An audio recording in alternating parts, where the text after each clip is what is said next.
Y ahí va. Entonces lo que sigue es hablar un poquito acerca de la deformación de elastómeros. En la parte pasada ya vimos cómo se deformaban los materiales semicristalinos. Entonces ahora lo que sigue es ver cómo se deforman los materiales elastoméricos. Un minuto para ver acá qué pasó.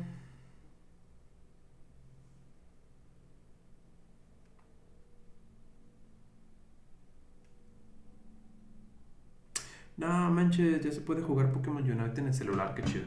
Perdón. Y entonces, ahí va. Oh, si se acuerdan, lo que teníamos en los polímeros semicristalinos era esta estructura semicristalina, en la que teníamos regiones laminares esferulíticas y teníamos regiones ahí amorfas, todas cuchas. Ahora, lo que voy a tener en los elastómeros es que en general no va a haber, no va a haber regiones, no voy a tener estas regiones laminares o regiones cristalinas, sino que todo el bendito material va a estar completamente amorfo. Ahora, lo chido de estos materiales amorfos es que en este caso, cuando yo lo convertí en un elastómero por medio de vulcanización o por medio de diferentes procedimientos, yo creé enlaces secundarios llamados crosslinks o entrelazamientos. Estos crosslinks van a ser estas rayitas azules que están viendo por acá y van a ser todas las que hacen la magia posible de nuestro... Van a ser los que hacen posible toda la magia de la elasticidad en, valga la redundancia, en los elastómeros. ¿Por qué funciona esto? Ok. Voy a analizar primero el caso o el estado no estresado de mi elastómero. En general, lo que voy a tener es que el material tiene una estructura amorfa y voy a tener que existen estos crosslinks que se los pueden imaginar como las colitas de marrano que están dibujadas en las caricaturas. Imagínense que es estos enlaces que están uniendo las dos líneas rojas. Voy a poner aquí mis dos cosas ahí rojas y voy a tener que la cosa azul, imagínenselo como una colita de marrano que va a estar uniendo esta cosa. Ahora, más allá, imagínense que además esta colita de marrano, vamos a hacerle un zoom a esta región, vamos a hacer un zoom a esta región de aquí y resulta que esa región de ahí, en realidad, si yo la veo de cerca, se ve también como un resortito así de este lado. Entonces es como un resorte de resortes. Y entonces lo que van a tener esos resortes de resortes es que tienen tienen mucho campo para estirarse. Pueden estirarse a lo largo de la colita de marrano, pero también pueden estirarse a lo largo de su propio eje. ¡Órale! Dijo Broso. Y entonces está bien chido, porque entonces estas cosas son un resorte mamalón, son un resorte chido. Y entonces lo que va a pasar es que cuando yo paso al estado estresado en el que yo le meto un estrés o una tensión a mi material, en este caso lo estamos denotando por la letra sigma y por estas flechas verdes, decimos que estamos, digamos, de alguna manera tensionando, sometiendo una tensión el elastómero y lo que va a pasar es que a pesar de que mi material mantiene una estructura amorfa, ya voy a empezar a ver que existen unas tendencias. Voy a empezar a ver que mi material, las líneas se empiezan a alinear con la tensión, completamente natural. Sin embargo, los crosslinks o enlaces cruzados, que en principio eran una colita de marrano y estaban como en espiral, pero además estaban comprimidos, pero además estaban totalmente enredados, estaban hechos ahí un chicharrón. Cuando yo someto el elastómero a una tensión, lo que voy a tener es que estos chicharrones se empiezan a desenredar. Se empiezan a desenredar y eso hace que mi elastómero se pueda elongar mucho en una dirección. Y ahora estos enlaces, como son resortes muy comprimidos o están muy acostumbrados a este estado engarruñado, este estado de chicharrón, Pues entonces cuando yo le retiro la tensión, mis chicharrones van a volver a su posición de chicharrón, porque así les gusta estar. Y lo que hacen es que jalan a todo lo demás de la estructura y una vez que se retira la, la tensión, mi material regresa a su forma original. Entonces, de alguna manera, este efecto también lo pueden escuchar o lo pueden nombrar como materiales con memoria de forma. De alguna manera es como si el material recordara su pasado y quisiera regresar constantemente a él. Y entonces es como, yo estaba bien a gusto en vacaciones en la playa y echándome unas limonadas bien coquetas, esas que traen magia. Y yo quiero regresar ahí. Y trabajas todo el año para regresar a ese estado que recuerdas con tanto cariño. O a esa situación que recuerdas con tanto cariño. Entonces, de alguna manera, estos polímeros es como si tuvieran memoria del estado mecánico en el que estaban. Ahora, esta memoria de forma, vamos a tener que en realidad no es otra cosa que un efecto de la segunda ley de la termodinámica. La segunda ley de la termodinámica, como seguramente lo vieron en su curso, nos dice que... ¿Qué nos dice? Acuérdenme, la ley cero de la termodinámica es la que tienes un cuerpo A, un cuerpo B y un cuerpo C. Y si A y C están a la misma temperatura, pues B también tiene que estar a la misma temperatura. Y luego, la primera ley de la termodinámica... No puede ser que no me acuerdo.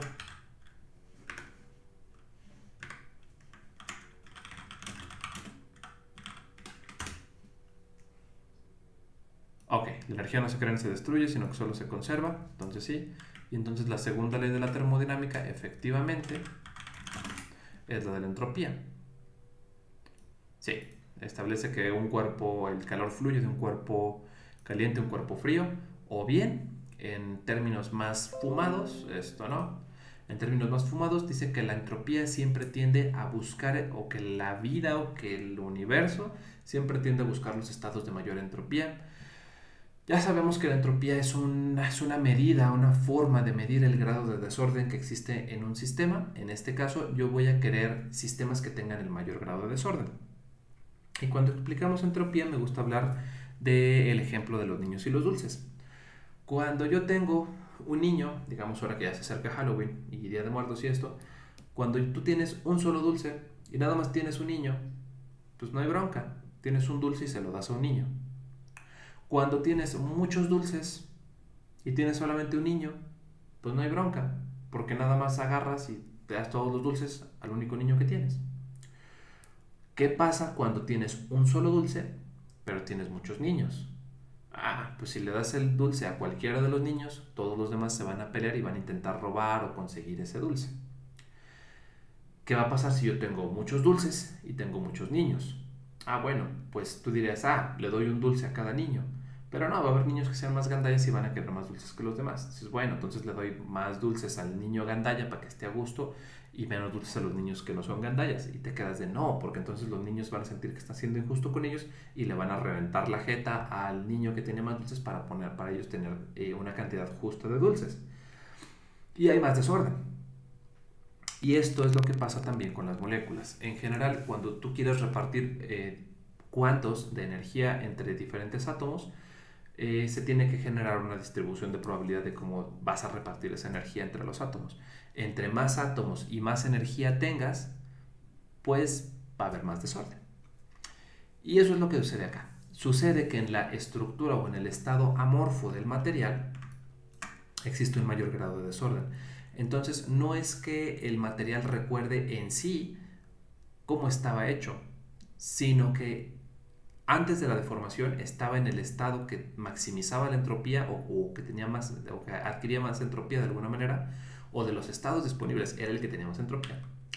Y luego lo que voy a tener es que cuando esta cosa ordenaba un poquito mi material, pues disminuía la entropía. Pero resulta que el universo no quiere eso, el universo quiere desorden, el universo quiere caos. Y entonces esa segunda ley de la entropía, segunda ley de la termodinámica, es la que nos marcaba o marca la pausa o hace que nuestro material tenga la tendencia a regresar al estado natural en el que estaba, que por cierto es el que tiene más desorden. Entonces, ya vimos, ya me aventé un chorote, pero ya vimos que cómo funciona cómo funciona la elasticidad en una o la deformación elástica en un material, en un polímero de este tipo. En general, cuando yo tenga una elongación en mi material, lo que voy a hacer es que disminuya la entropía. Cuando disminuye la entropía, van a haber un aumento en la temperatura, y cuando aumente la temperatura, mi material se va a volver más blando y por lo tanto también va a aumentar la elasticidad. ¿Eso qué quiere decir? Que conforme más estiro el material, aumenta un poco la temperatura y el módulo de elasticidad que tenía al principio va a ser menor que el módulo de elasticidad que tenía en el segundo punto. Entonces, hasta aquí. ¿Tienen alguna duda, algún comentario que me quieran decir?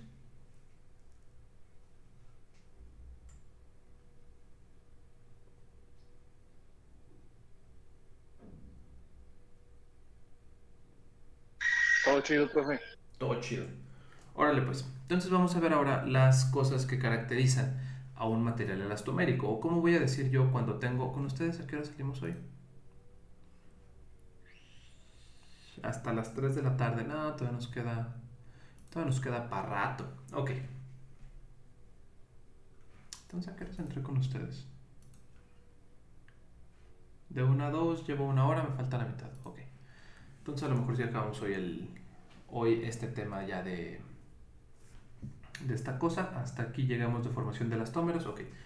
Y entonces, lo que voy a tener acá es qué criterios se tienen que cumplir para que yo tenga un material elastomérico. Se tiene que cumplir que el material no debe de ser fácil de cristalizar.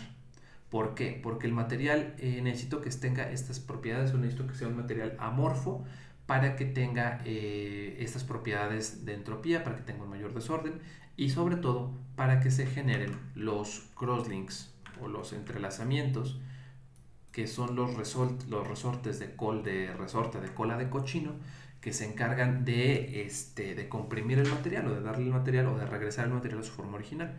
Si el material se cristaliza, no va a haber estos entrelazamientos, y si no hay entrelazamientos, pues ya valió base, porque voy a tener un material más bien tirándole a cristalino y no es lo que estoy buscando.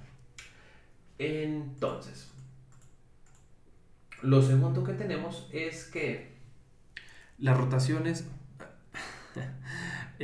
voy a tener que estos entrelazamientos tienen que ser relativamente libres. ¿Esto qué quiere decir? Que tienen que ser, no tienen que estar, las colitas de marrano no tienen que estar congeladas. Tienen que ser libres para deformarse, rotarse, estirarse, enrollarse.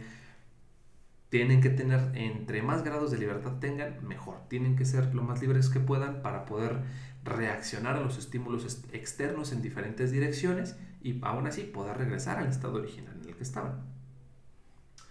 Entonces, lo que sigue es, pueden estar que estos enlaces, estos colitas de marrano, estos entrelazamientos, sean lo más libres que puedan en cuanto a rotaciones y compresiones, para que aguanten vara los trancazos.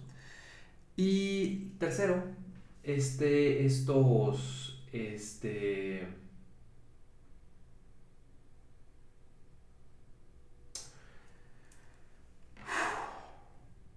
estos elastómeros tienen que ser capaces de soportar una gran deformación elástica.